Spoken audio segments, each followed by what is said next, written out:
Brother cinema Jayan Ravi కథానాయకుడిగా నటించిన ఒక ఫ్యామిలీ డ్రామా. ఇది అక్క మరియు తమ్ముడి మధ్య నమ్మకం, బాధ్యత మరియు సంబంధాల గురించి కథ చెప్తుంది. కార్తిక్, జయన్ రవి తన నిజాయితీ కారణంగా తన కుటుంబానికి ఇబ్బందులు కలిగించుకుంటాడు. అతను తన అక్క ఆనందికి భూమిక అనేక సమస్యలను పరిష్కరించే ప్రయత్నం చేస్తారు.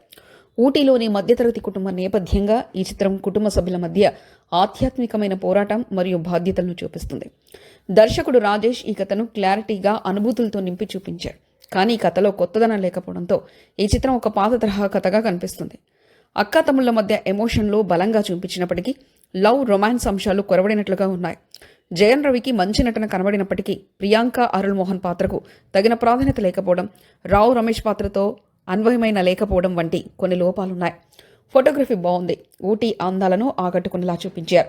సంగీతం పైన హరీష్ జయరాజ్ కొంచెం వెనకబడిపోయినట్లుగా కనిపిస్తుంది. ఈ సినిమా మొత్తంగా 90s సెంటిమెంట్ మ్యాజిక్ ను తీసుకుని ఫ్యామిలీ ఆడియన్స్ కోసం సరైన చిత్రంగా ఉంటే కూడా కొత్త విభిన్న అనుభూతి ఇవ్వడం లేదు.